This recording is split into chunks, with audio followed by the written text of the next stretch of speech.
But the part of the American dream that they don't tell you about is the nightmare of the payments you can't meet, and the conflicts that occur, and the imbalance in your own life and scheduling, and the proportion of how much time you can devote to your family and your kids and your community, yourself, and the ones that are essential to you. Because now when you wake up one morning, you say, gee, we got everything we're supposed to have to be happy. Why are we all so dysfunctional?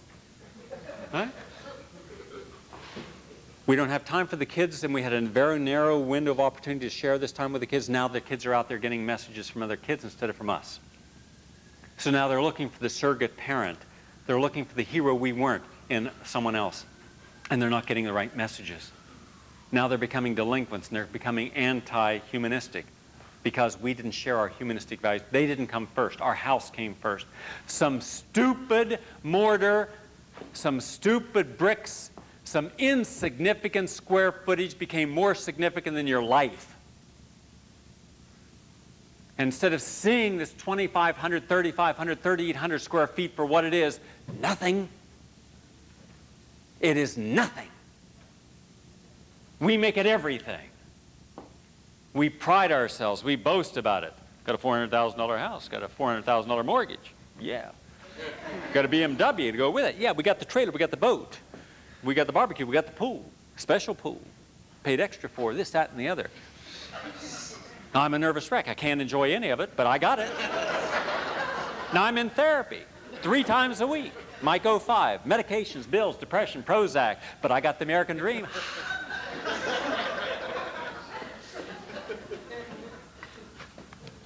Could you imagine how devastating it would be for all those people that never see you, but they sure see the consequences of you acting and honoring them? If you stopped buying, you started selling, and then all you did was rent, and you rented wherever you wanted. Then you'd have what? What would you have? Freedom. Freedom for what? For anything you wanted to do. So if you wanted to go on a long trip with your family or by yourself, if you wanted to go see what it's like to be a Native American and live on a reservation and honor some of their history and honor their culture, you could, couldn't you? If you wanted to go to other countries and other cultures and enjoy some of them. If you wanted to spend quiet time in meditation, introspection, you could. Because your mind be focused on what is essential. You've made something, the circumstance out here, more essential than the essential self. Well, when something outside of yourself is more essential than the essential self, then the essential self is secondary, right? Then it is a tool to the outside essential. Well, you've let someone else control what you should be doing with your life then, right? And when it's all said and done, and we finally get around to letting go of some of these toys and some of these superimposed dreams, then we have the right to dream the real dream and actualize real life. But that means we have to be without. We have to take more of a minimalist approach to life. Well, how in the world can you feel good about yourself when you're not allowed to be a minimalist in this life? It's what you accumulate that you're judged by. Not, I got rid of everything. Well, what's that make you then? You're 38 years old. You're a college graduate. You were married. You're paying alimony. You had a house. You had it all. And now you're saying you're dropping out and going to Santa Fe? That's irresponsible. No, Jack, that's not irresponsible. That's me honoring for the first time my real self. I'm going to do what I want to do when I want to do it for me. I don't care what anyone else thinks about what I'm doing with my time and life. My time, I can't live this day over. I can't live another second over. This second you're here is the last time you'll ever live this second. Then why don't you give it some value? And yet, that's what they're terrified of. Until you make your time valuable, your time is only worth what they can create as a commodity for them to keep their multinational corporations. You don't see any rich person in America working, do you? They play. Golf? Yeah, but they play with everyone else's lives. That's their game. The puppeteers. I don't see these people working. They think their ideas are enough. When was the last time any of these people had a great idea? Do you think great ideas come from these people? Not at all. They're smart enough to hire people who have good ideas. But they don't have them on their own. Why? Because they spend all their time and energy defending their power positions.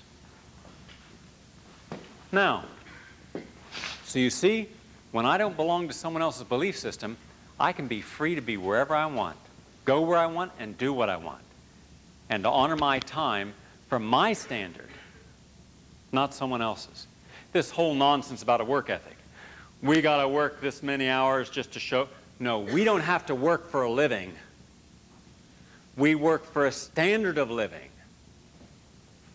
And I'm going to get to that in a few minutes, this whole false notion of a standard of living. So I just want to show you that if you take a look at society, and if you're honest, if you see society as a child sees it, you'll say, why are all these people up here not doing anything except playing with everyone else's life, and they got so much power and money that they could never spend it, never use it, never enjoy it? Why can't they give it back? If they were balanced and whole, they could. But it's greed because it's insecurity. You never see wealthy, powerful people in positions that control so much who are secure enough to say, we have enough, let's give it back. Let's share it. Let's make it more equal. They won't do that. It's always an artificial, special elite group in every institution. I don't care what institution it is. Look at any institution. Now, we are allowed only low-intensity freedoms in democracy. How does this affect you? Do you know what I mean by low-intensity freedom?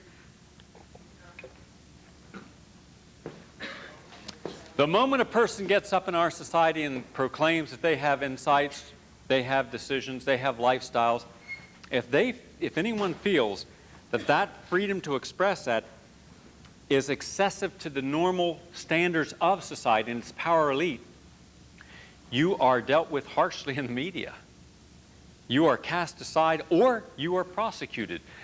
Look at all the people who challenged the excesses of the Nixon administration were put officially on a bad list, an enemy's list. An enemy? What made them an enemy? They were using freedom as a form of complete expression. Now, for those people who thought the same way but never expressed it, never wrote about it, never demonstrated, that is a modified freedom. And I'll bet everyone in this room has thought a lot of times what they would do if they were free to do something, free to say something, and you've held back, right? You really haven't. You walk into a judge's chamber, right? You're a lawyer, right? Isn't it really stupid? Isn't it? These idiots that dress in black. Why? Paganistic? I'd call, hey, Jack, you're a pagan. What do you mean I'm pagan? You're wearing black. Why aren't you wearing a bikini? I'd like to say, Judge Ito, wear a bikini. Now, wouldn't it be nice if he came out with a little brief? Let him put a banana in it. I don't care. But wear a bikini. Right? We would look at him differently, right? Well, hold on, Judge. You're not going to make a decision dressed in that bikini, not with me. Why not? It's just dress. No, we expect people to dress a certain way in our society. So you got to sit above people. Oh, really? Why? Above them? Aren't I equal? I would have thought that a judge, wanting equality in all decisions, would sit as equals. But they allow themselves to be these prim little peacocks, inquisitioners. And federal judges are the worst. They're utterly corrupt because they're political appointees. And whose interests do they serve when they're politically appointed? You bet. And look how many cases got knocked out against corruption, against abuse, because the prosecutors knew to get it into a court where the federal judge was known to be on the party side. And yet we accept these people. No one challenges it. We all have seen it. We should challenge it. But we don't. Stupid. And bankers, and accountants. Look at this. Look at these shoes. You're an accountant. What would happen if you let your hair long? Huh? Might loosen you up a little bit. How could it possibly loosen you up a little bit, Jack? If you were any tighter and you died in here, we'd have to split the skin on your ass to get your eyes shot. It's all right, though. Don't be See, be vulnerable. Men are very hard to get. Now, an accountant, your pulse just went up. But it's expected, right? If you're an accountant, you have to go and you have to make them think that you're so conservative, you're going to be conservative about their money and about their issues.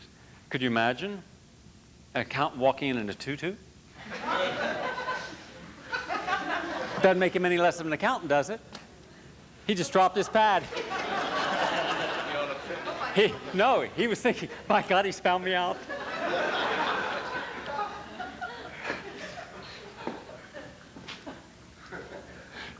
Think about the ways we dress, right? So it fits a certain image.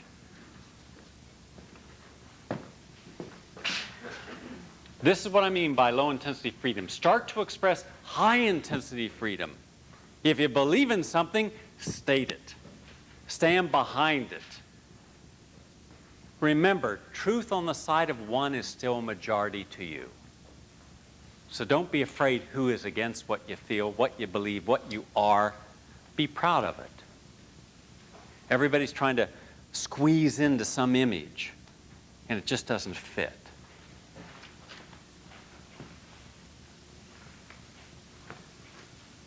And everybody's got images. Go into the anti-war movement. They all wear the grunge outfit, right? They don't bathe for 6 months at a time. You know, kind of everything's a downer. Downer on everything. Hate everything. Anger at everything. Why? It's part of the image.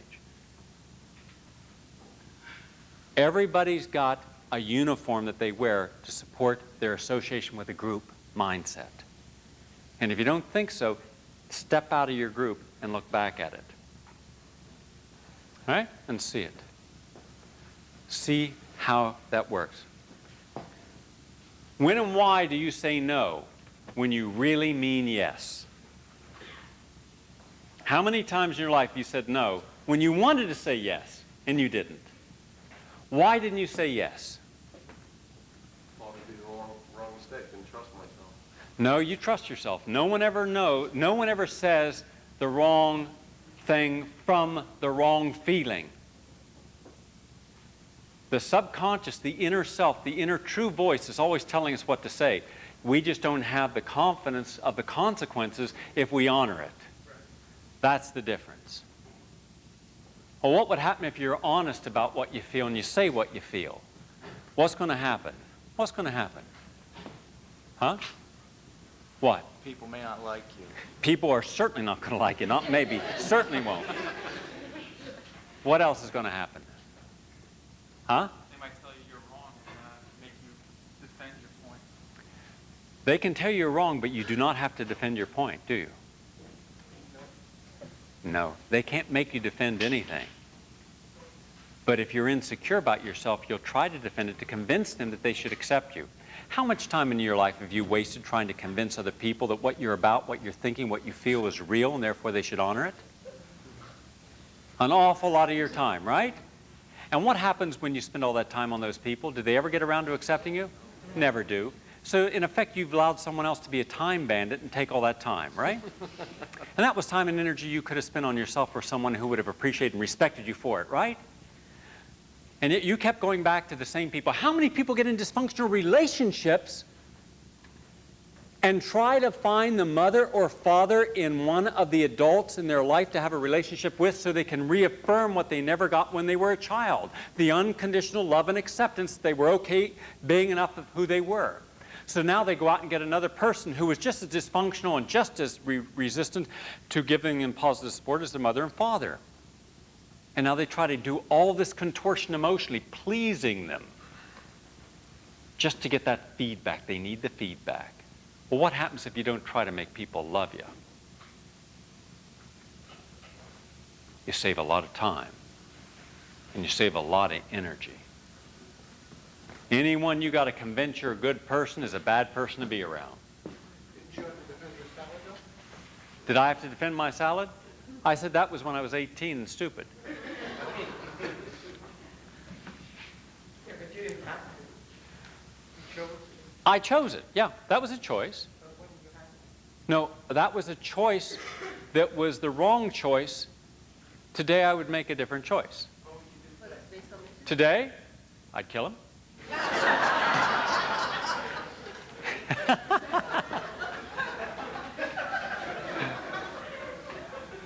Today I would, first of all, today I would laugh about it. I wouldn't get upset about it. And I certainly wouldn't allow a little budding ego to be affected. When you take the ego out of these decisions, you can generally make a much more reasoned decision. And it stops a lot of these arguments from happening. And that's, I would take a completely different approach, and have a million times since then. Even some of the doctors I work with today, in fact, 2 doctors that I'm teaching who come to my office 2 nights a week that I counsel, these were both doctors who wrote me very angry, accusatory letters. And because I didn't respond in kind, and because I tried to understand what they were really saying and really feeling, we were able to open a dialogue, and the dialogue exceeded their defense mechanism. And today they're opening themselves up to learning a whole nother paradigm. And it's painful for them, and I acknowledged it would be painful and scary. But I also recognized that if they could do it, they were becoming a hero in their own life. And so I worked on, you are becoming a hero. And they saw they were becoming a hero. So I could have shut the door instead of opened the door, just by acknowledging that there is a person within a person, and bring that child out, because the child is what heals.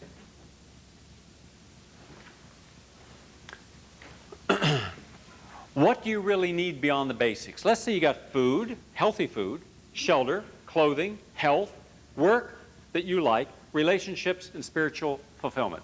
What more do you need? Then why are we looking for so much more?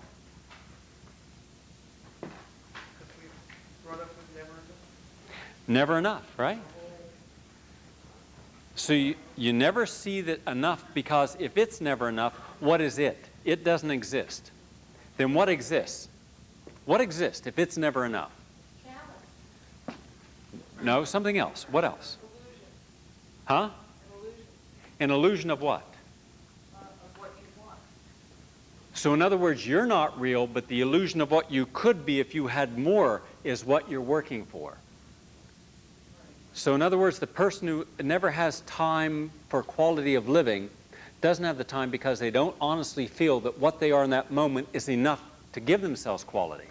They don't deserve it then. So we feel we really don't deserve happiness.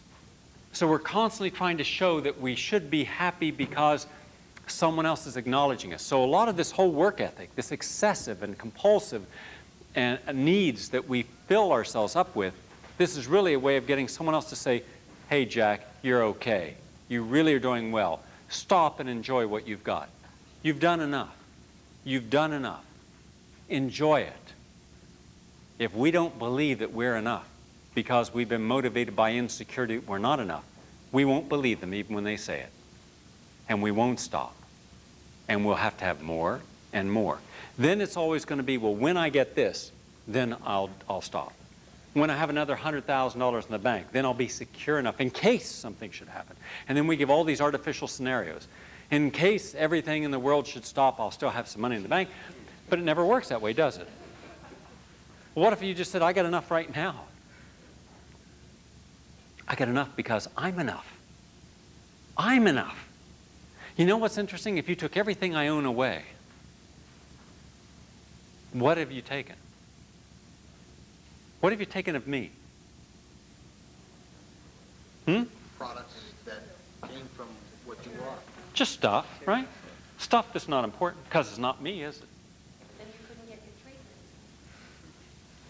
You have to have money for your treatment. You gotta have money for a I knew tonight. I knew it. She came out. There she is. We got her out of the closet.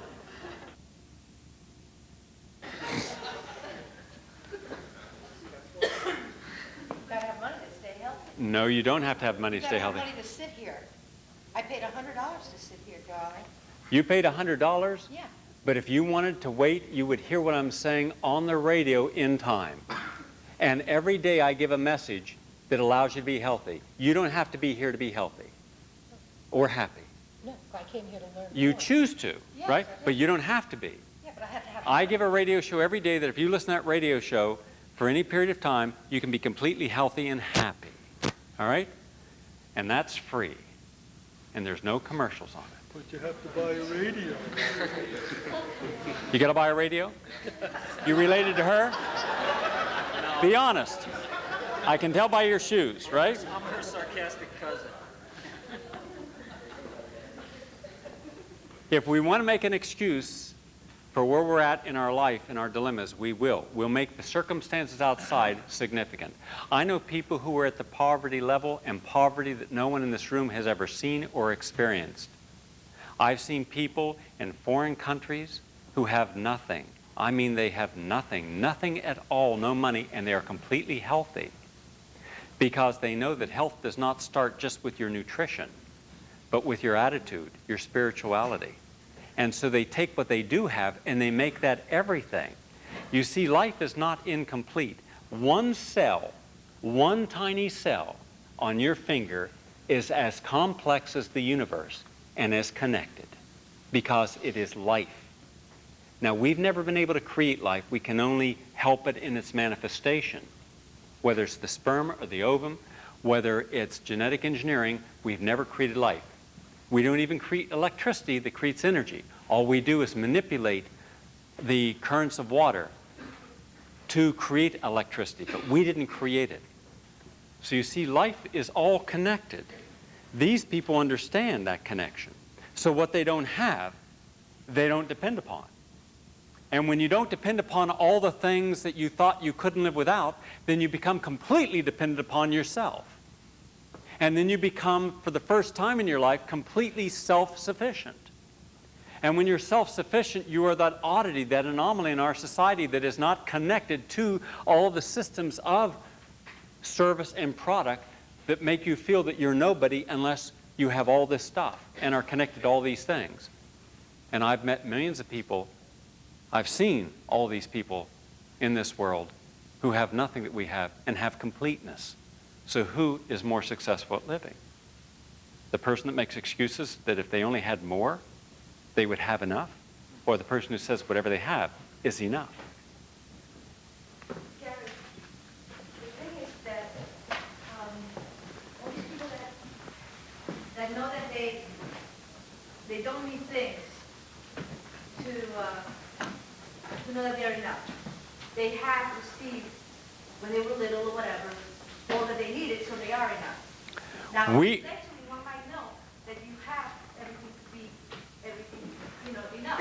But if your feeling were off, because you didn't receive it when you were little or whatever, you do not feel that you are enough, then you're still within that, how do you break this? It's the choices we make. We have 5 weeks to explore all this, and I will show you that what you felt you didn't get as a child, you didn't need as a child. And stop blaming your parents for what you're not, allowing yourself to be. It's an excuse. You have everything you need any given day to be everything that you need to be. And it's time that we grow up and understand that. We have filled psychologists and therapist offices for the last century trying to make someone else responsible for why we are dysfunctional. It's time this stops. And if you want it to stop, it will. If you don't, you will continue. That's your choice. Now, do we love by a rationalist or an empirical model? Do we live by a rationalist or empirical model? Now, what do I mean by that? A rationalist model is what controls our paradigms, our institution. A rationalist model says, a medical rational model says that if you have cancer, you take something that kills the cancer, right? A rationalist model in our penal system says if you want to deal with drug addiction, you arrest the drug addicts. All right? That's what we do. I mean, we've got 1,200,000 Americans in prisons right now, many of them drug-related. So that's how we're dealing with our drug problem. Are we dealing with our drug problem? Not at all. Have we reduced the incidence of drug addiction and drug use and crime from it? Not at all. But it's the rational model. The model must be honored even if its consequences are not in any way related to its success. That's the irony. A chemotherapist could kill every single patient that comes to them, and as long as they're honoring the protocol, they say they're doing a good job. I'm following the protocol. Look, I'm giving everything that I can possibly give, but you're not giving everything there is to give. You're only giving what you were conditioned to give. Now, what if you didn't have a rationalist mind, but whether you had an empirical mind? The empirical way of living says that if you are living in an environment that's over-congested and you feel stressed because of that, and you feel that you're toxic because of that, and you're living in an electromagnetic grid and a low-level radiation grid, and if you're living with such congestion and lack of privacy and clean air and water, then rationally, as long as you are meeting your basic needs, you will accept that environment. An empiricist will say, and the whole school of the theorists that believed in the vibration of life will say, I will move to where my energy and the surrounding energy are completely compatible. We are so indoctrinated by the rationalist view that the city is too much, we'll live in the suburbs. What do you get in the suburbs? What do you get? Huh? A lot of you got the American dream. What else comes with that dream? 2.5 hours? Because you and 3 million people want to live on a little tiny island, right? No, it's not ridiculous. It's simply neutral. Circumstances are neutral. A volcano is neutral. A hurricane is neutral. A tidal wave is neutral. You living where it's going is what's stupid, right? Well, Bud, it's hurricane time again. I know, God damn, man, that blew my trailer all to hell. Last year did the same thing. 25 years in my damn shit. But we'll rebuild. Get us on CNN, kind of wiping the tear away and saying, we'll rebuild. People go, right on, Betty, rebuild. Why don't you move? Move? God, never thought of that. Well, you're right in the kind of the lane. It comes this way. Well, I'm not moving. My ego's here. Come on, hurricane. Take me on. The hurricane's neutral. Don't you understand? The earthquake's neutral. San Francisco's not. You see? Los Angeles isn't. Long Island's neutral. The people who live there are not. Circumstances are neutral. Putting ourselves into the circumstances is a consequence of the wrong decision. That's what's not neutral. We blame the circumstances. Circumstances have nothing to do with it. You being 2.5 hours in traffic have nothing to do with it. The traffic doesn't. You deciding you needed to be there rather than someplace that wasn't congested. That's a choice. Now that's what I'm saying. Start looking at the choices that have put you where you're at.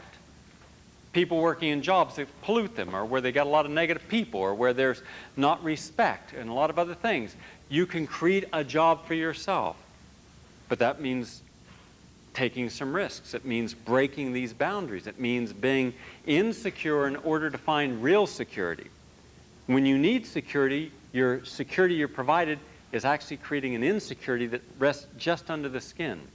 You're always afraid that the day's going to come when you're going to get pink slipped or you're going to lose something. How many people go away for a vacation from their homes in the suburbs and have to call back every 6 hours? Is the house there? Anyone break in?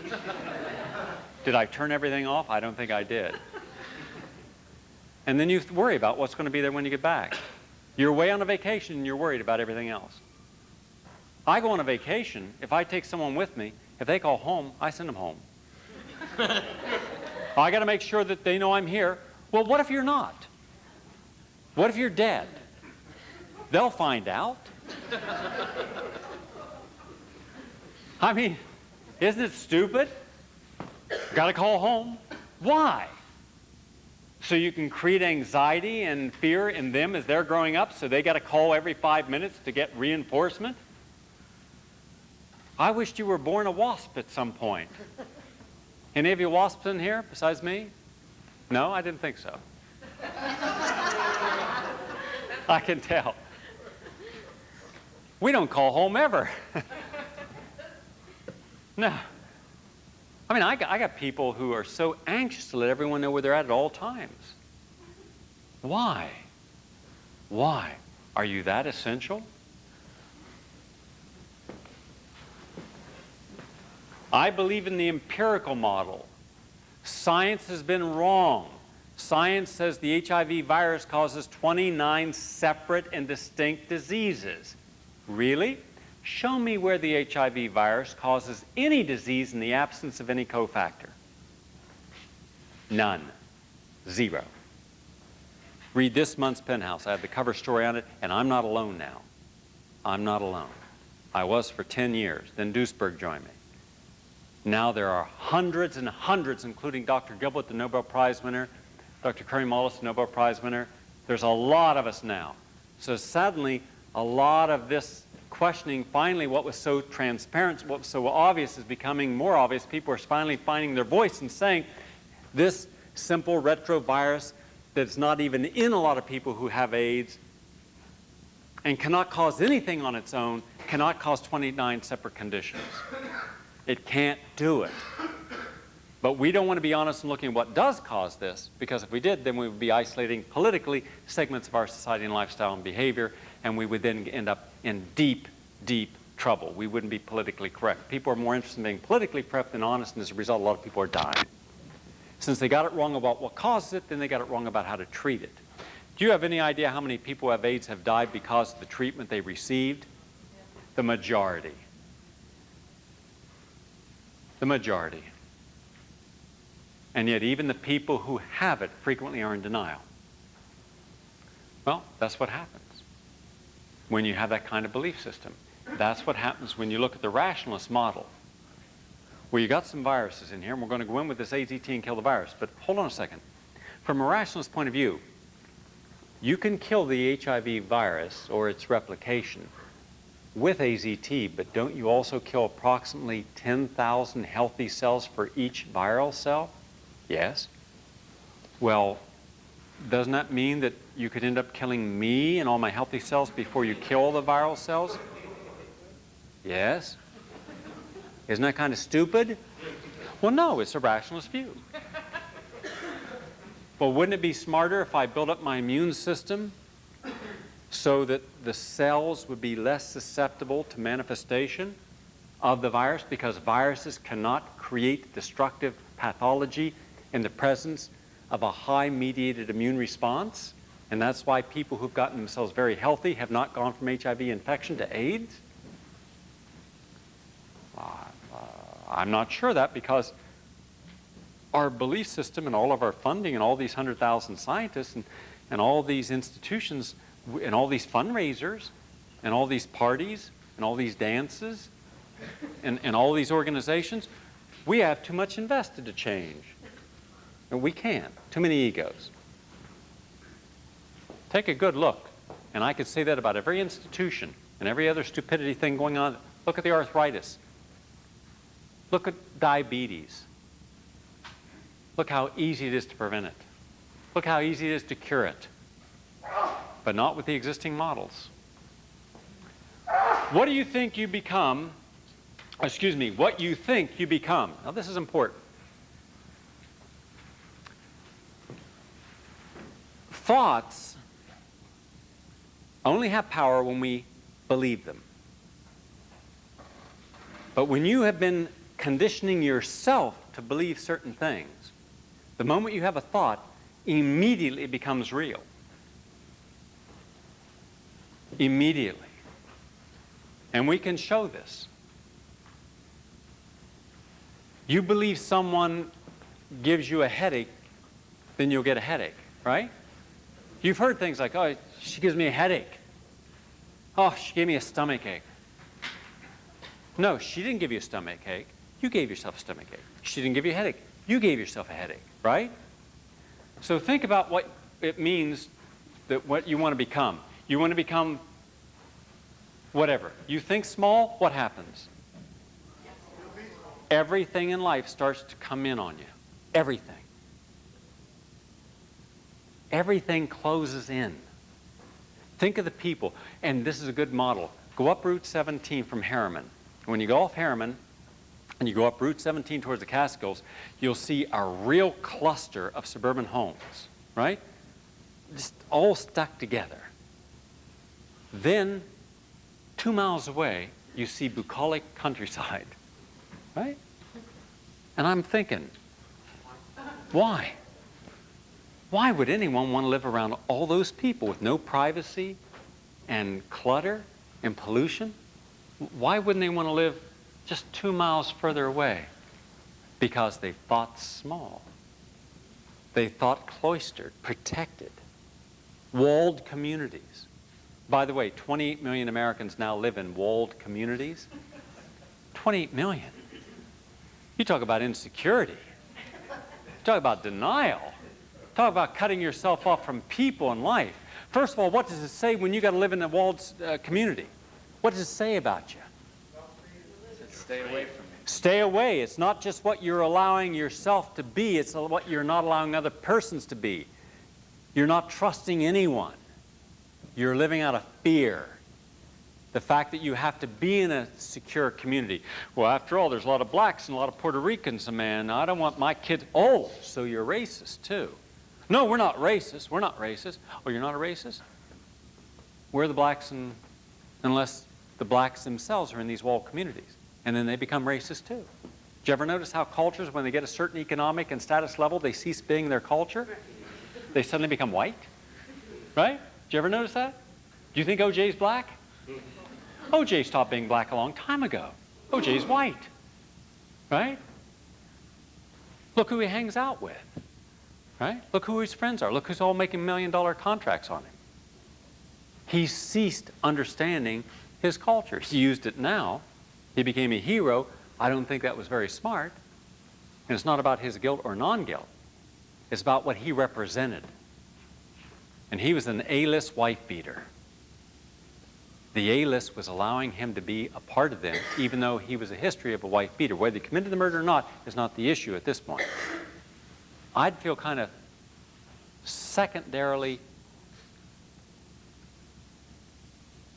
I would feel participating if I had someone knowing that they were a wife beater and wanting to befriend me, unless I'd seen they'd gone through a lot of retribution and therapy to get themselves back to at least acknowledging what they'd done and to see that they had changed and made reform. None of that. Isn't it? You know, when Klaus van Bülow was found guilty in his first trial, everyone in New York society wanted him. He was at every party, and you know then when he got found not guilty, nobody wanted him. Isn't that interesting? By the way, white America would have felt a lot better about OJ had he been found guilty, and it had nothing to do ultimately with the guilt or innocence based upon the evidence, but more based upon their need for him, since he was accepted and honored by whites. It was projecting now the guilt that they found about their own hidden racism. If anything, it showed how racist America really is and is in denial about it. That's why they're so angry, not because the jury would have made a good or wrong decision. So stupid, but you can't get that. You can't see that unless you step out of it and become neutral again. Then you see it. I hear people giving statements on the OJ case who weren't watching it every day, didn't see the evidence that was there to make the presentations, but based upon the evidence I saw as an investigative reporter, I would have found him not guilty, based upon not substantial enough evidence. I mean, the very fact that you walk in one little incident and people deny anything that doesn't meet with their formula. But I've gotten people who were initially accused of being guilty, I've gotten them out and free because I found that they were set up. One was Dr. Ray Evers down in Alabama. They had him going to prison for 12 years at the age of 75. And I went down there, and everybody found him guilty. And I found out that he was not guilty. I found out that the guy who turned him in was beaten to death, didn't die of natural causes. I found out that the tape recording that was convicting him at trial had been altered in 5 places, and we put him under hypnosis by a medical hypnotist and found out that what he had said and forgotten because he had hardening of the arteries, and he wasn't coherent about what he had said a long time ago, it exonerated him. But everybody needed him to be guilty. They needed him to be guilty because he was a quack doctor. But he wasn't. He was a kind and gentle physician. I've seen it too many times. I wish you could be on my side. Next week you'll hear my investigation of how every single person in the Army, in the Justice Department found that a man had suicide. And I will prove to you beyond a shadow of a doubt that he was murdered. When you hear the evidence, you see the evidence that I have, you will say he was murdered. And yet all their best and brightest, they had to make him a suicide. Because if he wasn't a suicide, who killed him? And you... No, not Vince Foster. Dr. Sabo, or excuse me, Colonel Sabo. He made the mistake of uncovering a CIA drug operations at an air base where he was one of the top people, and he was wiped out for it. But by the way, many other people have been wiped out for it. This is an operation that's wide base. I'll be exposing this on my show.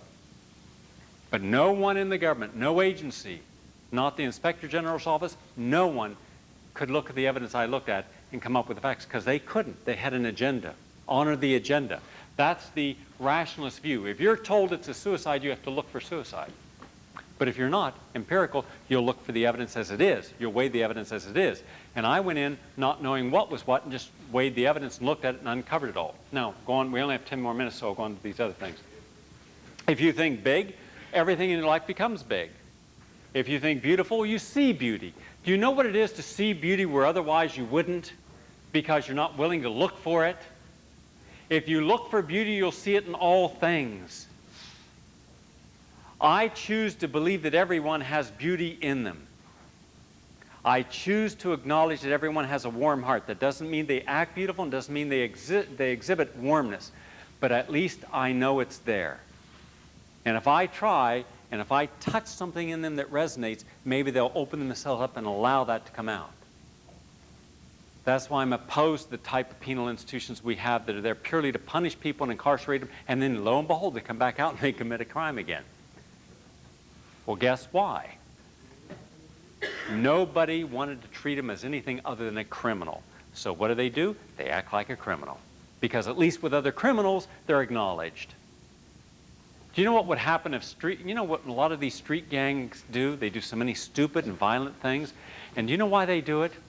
A need to be bonded and recognized by other members because no one at home chose to recognize anything unique in them or in their school.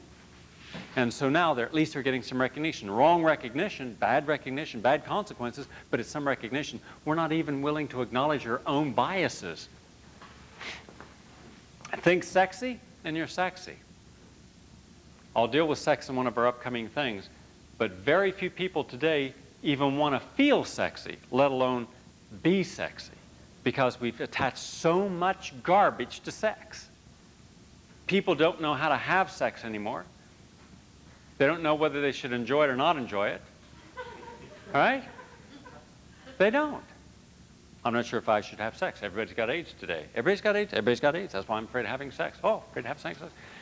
Well, what if you had sex with someone you didn't love? Oh, I couldn't do that. That's not 1970s anymore, and I'd feel guilty about it. Wouldn't have a relationship, can't have sex. Can't commit yourself to someone, then the only way you can commit yourself to someone is to have sex. Sex then means a commitment. I see. What if you just enjoyed the physiological aspects of sex? Can't do that. That'd be selfish. What if both of you enjoyed the same thing? Two people enjoying the same thing doesn't make them both selfish. We don't even know what sex is anymore. So we live purely through other people who seem to be enjoying it at some level. And generally that's an exaggerated form of sex. But we'll deal with it. Happy. You want to become happy, then you have to be happy. I get in a cab, I look at the guy's name, and I address him by his first name. Why? It brings a smile on his face, right? Hi, Charlie, how you doing? Oh, okay. Suddenly it's not a, hey, take me over to here. It's a personal touch. When I go into a restaurant, I give a bigger tip than what I'm expected to give. Why? Not because to impress anybody, it's done very discreetly. I want them to know that I consider what they did for me in service, or the maitre d', or the host or hostess, that I consider them special. I'm simply extending that connection. Where other people says, well, I've got to give exactly 15%, not any more. What, did you take into account all your attitude? What's that worth, right? And New Yorkers, being in the restaurant business, they're the toughest in America because they're the least appreciative. I mean, you go other places, you get some appreciation if you're, working in a restaurant. Here, just real wise asses. I mean, really bad manners. Very vulgar, bad, cheap, guttural manners by almost everybody. Indifference is also a negative emotion. If someone has served you, given you a beautiful meal, you connect, you show appreciation, right? Not in our society. Go to other cultures, you'll see this. Not here. They're to service. Well, she's just a waitress, right? Again, that hierarchical order, she's just this. Oh, he's just a waiter. He's just a flight attendant, just a bus driver, just a cab driver. What if you consider them sacred, as equal to yourself? If they're as equal to yourself, then you treat yourself really nice. Wouldn't you want to treat them nice? Excitement. I believe life should be exciting all the time, right? No rule that says I can't be excited by everything. So I get excited by everything. I find excitement in everything and everyone I want to be with. So life is exciting. Most people are afraid of excitement. Why are we afraid of excitement? Go back over here. Because we're afraid of excitement because we don't know how much freedom to express with excitement. So we restrain our excitement. Right? We become more spectator excited, passively excited. Well, what if you really get actively excited, where you really feel good about what you're doing, and you feel happy, and you feel big in expression, and you express yourself with happiness? Well, that's a very powerful healing energy you're sending out. You're going to attract people just like that. I like the way that feels. See, you're happy, I'm happy, you're excited, I'm excited. But you can't be excited being an accountant. See? Sitting there holding his groin. I'm not an accountant. Huh? I'm not an accountant. I'm a teacher. Same thing. No. There he goes. Totally different. Wouldn't it be nice if you could just be as excited about life and about people? Think of all the times we restrain ourselves being around people because we're afraid how they're going to react to us, and we're afraid that our reaction might be misinterpreted. So we kind of like, okay. No, nothing happening here. Nothing happening there. So long, so long. Instead of just letting it out, right? Everybody has a little boy or a little girl in them. That's what's exciting. A mature, sophisticated woman, bad. Who cares? Right? I don't want to be around sophisticated, mature women. I don't want to sit in French cafes and watch stupid French films. I don't want to, No, I want to be with someone who can play, all right? The play, the child, where they know no boundaries to freedom. So they're willing to express and expound. They're willing to try and do. That's what kids do. And they do it with an innocence and an honesty that keeps it always caring. Did you ever notice that? Kids don't say, I'm limited in how many times I can smile. No more. Mom says, no more. You can't smile too often to strangers. No. I'm going to have fun. No more. That's it. My fun's up. Fun time's up. That's it. Serious now. Serious people. Got to work on the computer. Boop. Think if you just wanted to be fun all the time. Right? Fun and get your personality going. Do little dances. Did you ever do a little dance? Did you? Little stupid dances, just dancing all over the place? Of course you did. Now you didn't. Be honest. Yes. But you wanted to. He says, I love dancing. No, I know. I'm teasing you. Don't take it seriously. Don't sit in the front next time. He's very serious now. He's very angry. Very angry. I'm not going to pause. I'm not going to hesitate. I'm going to react. It's all right. We're just having fun. So when it comes time to sing what you want to express, ask yourself, are you willing to hold it back? Are you willing to let it go? The worst thing that happens is someone doesn't want to play with you, right? And if they don't want to play with you, okay. Doesn't make what you want to be anything bad. But if we all hold on to this ultra-conservative, held back, keep it tied up, don't let it all out, let's not be vulnerable for a second and a half, something from our past will remind us we were hurt when we were once vulnerable, nonsense, then we suffer from this collective social psychosis. You know what a psychotic is, right? A psychotic believes in the delusion. They are fanatical. They are rigid. They are inflexible. They believe that what they think is real is real. And as a result, they have these delusions. Well, what if you didn't buy into any of this? What if you said, I can be vulnerable? The worst that happens is you don't want to accept me, and if you don't, I still accept myself. You don't want to play it, I can still play it. You don't want to be happy with me, I'll still be happy. You don't want to see the big life that's out there, I'll still enjoy the life. That's what it means to start the process. Breaking down some of these barriers. You're not going to be happy if you continue to honor intellectually, physically, financially, nutritionally, medically, the barriers of your existence. You've read it inside and out and always from the problematic side. What if you reversed it and went outside of that problematic side and didn't look at the problem, but instead look at the solution? It's in the solution that we have the redemption of our life, not in the problem. You've analyzed your goddamn problems your whole life. So often it is so boring, it is pretentiously, ad nauseumly vomiting. Right? So what did you find out? Nothing. Nothing. Going out and playing, you find out everything, right? Being vulnerable, at least something can happen. At least something different can happen. But nothing's going to happen if you keep focusing on the problem, right? So I don't look at the problem. I look at the solution. You come to me with cancer, I don't look at your cancer. I look at what you can be beyond your cancer. And if all you do is look at the cancer, then the cancer wins. If all you do is look at your fear, fear wins. If you look at your insecurity, insecurity wins. You look at your hatred, hatred wins. Well, isn't it time something else started to win? Get on the other side of the artificial self and then start the child mind play, where what you want to be, you manifest. Where you want to be, you go to.